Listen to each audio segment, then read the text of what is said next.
Truth is making a comeback. America's Top Stories with Lisa K. Donner.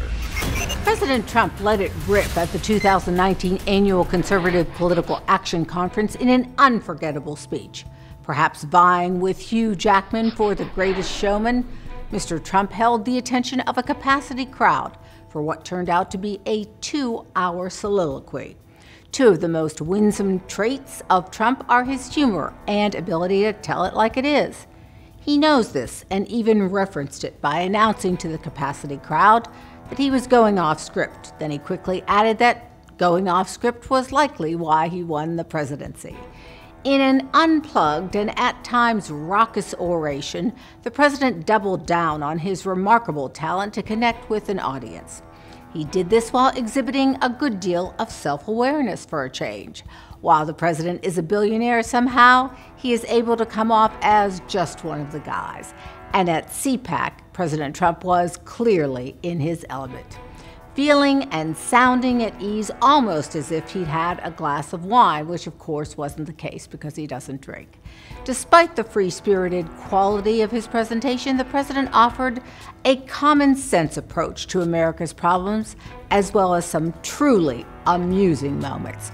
During these 2 hours in which Trump genuinely seemed happy to be among his people, the president spoke of his leadership style and the vast political and philosophical gulf that exists between the Democrats and Republicans, and of course the problems facing America today. With your help, we are reversing decades of blunders and betrayals. These are serious, serious betrayals to our nation and to everything we stand for. It's been done by the failed ruling class that enriched foreign countries at our expense. It wasn't America first. In many cases, it was America last. Those days are over, long over. The president started out of the gate with a subject near and dear to his heart: trade talks with China. I said, as an example, President Xi of China, I have great respect, we have a great relationship. I say, how is it possible that you got away with this for so long? And he said, because nobody ever asked us to change. It's true. When they charge 40% tariffs on our cars going into China, and we charge them nothing coming into our country, when they raise their tariff from 10% to 25% and then to 40%, and they said to me, we expected that somebody would call and say, you can't do that. Nobody called, so we just left it. And I don't blame them. We should have been doing the same thing to them, but we didn't. It didn't take long for Mr. Trump to lay into the Democrats and the proposed Green New Deal, and he used sarcasm and wit to mock the program and bring down the House. I think the new Green Deal, or whatever the hell they call it,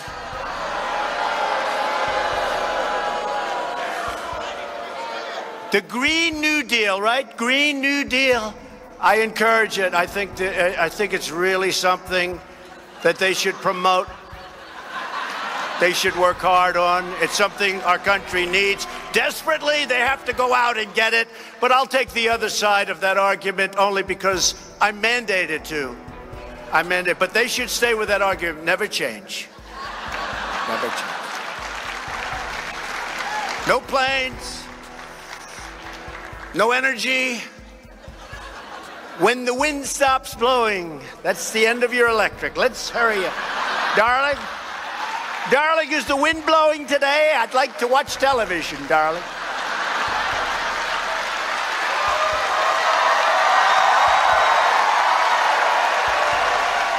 Not stopping there, the president called out the media and the Democrats' inability to understand his droll jesting. If you tell a joke, if you're sarcastic, if you're having fun with the audience, if you're on live television with millions of people and 25,000 people in an arena, And if you say something like, Russia, please, if you can, get us Hillary Clinton's emails. Please, Russia, please.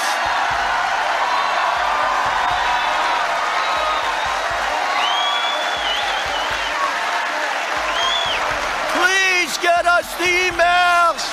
Please.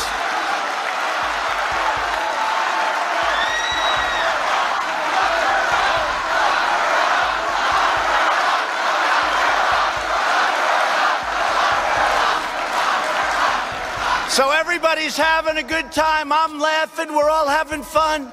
And then that fake CNN and others say, he asked Russia to go get the emails. Horrible. I mean, I saw it like 2 weeks ago. I'm watching, and they're talking about one of the points. He asked Russia for the emails. These people are sick, and I'm telling you. In classic Trumpian fashion, he wiped the floor with Representative Adam Schiff of California, and a thinly veiled reference to former Attorney General Jeff Sessions. Unfortunately, you put the wrong people in a couple of positions, and they leave people for a long time that shouldn't be there, and all of a sudden, they're trying to take you out with bullshit, okay? With bullshit. Another ability that Trump displayed was a remarkable talent to take a serious situation and add in some comedic elements. Such was the case with wanting to get American troops home and out of Syria. I want the job done. I want to bring our people back home.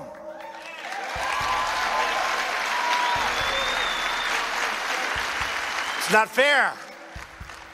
And this is why I flew. So I met generals I didn't know. General 1, General 2, General 3. I mean, these generals, there's no person in Hollywood that could play the role. These guys are like perfect people. I said, what's your name? Sir, my name is Raisin. What the hell kind of a name? I said, Raisin, like the fruit? He goes, yes, sir, Raisin. What's your last name? Kane, Raisin Kane. I said, you gotta be kidding. It's true. Raisin Kane, I just made him a big star. Just like I did with Mattis when I said, we're going to give you a new nickname, because Chaos is not a good nickname. So we changed his name. Called him Mad Dog. But it wasn't working too well. Mad Dog wasn't working too well. So what happened is I flew to Iraq. I wanted to meet the people on the site, because I learn more sometimes from soldiers, what's going on, than I do from generals. I do. I hate to say it. I tell that to the generals all the time. But I didn't have to go there. I didn't have to go there, because I meet.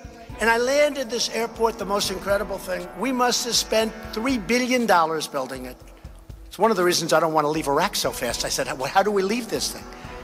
So I have Raisin Kane, 3 other generals, colonels, sergeants, and I said, bring the cameras, I'm going to make a movie. This is the most incredible thing. And I said to the generals, listen, we got to get out. I want to know, why is it going to take 2 years to knock off 2 or 3 or 4%, which is what we had left?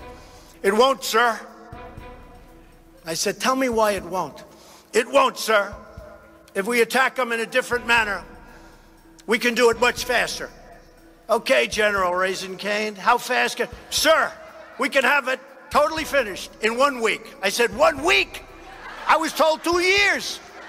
1 week. That's right, sir. We're only hitting them from a temporary base in Syria. But if you gave us permission, we could hit them from the back, from the side, from all over, from the base that you're right on right now, sir. They won't know what the hell hit them.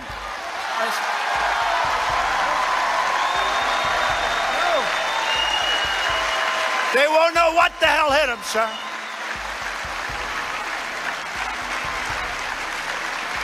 And I said, why didn't my other generals tell me that? Why didn't they tell me that? I said, did you tell them that? Not our place to say it, sir. They come in from Washington, sir. We have to take orders. You're the first one to ask us our opinion. True.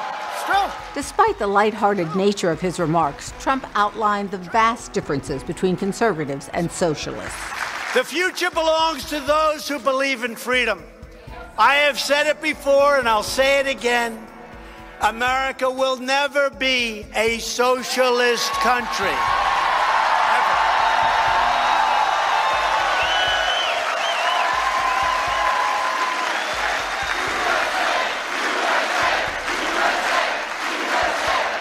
And his support for free speech on college campuses seemed to be just what the political doctor ordered. Today, I'm proud to announce that I will be very soon signing an executive order requiring colleges and universities to support free speech if they want federal research dollars. The crowd went wild as President Trump reached the climax of his talk with an eloquent discourse on conservatism. Every day we're restoring common sense and the timeless values that unite us all. We believe in the Constitution and the rule of law. We believe in the First Amendment right, and we believe in religious liberty.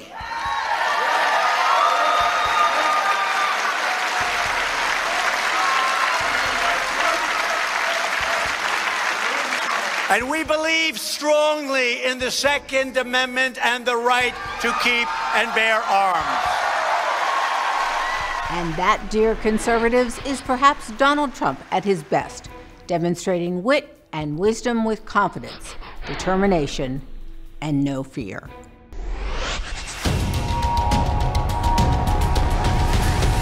Truth is making a comeback. Visit us at libertynation.com.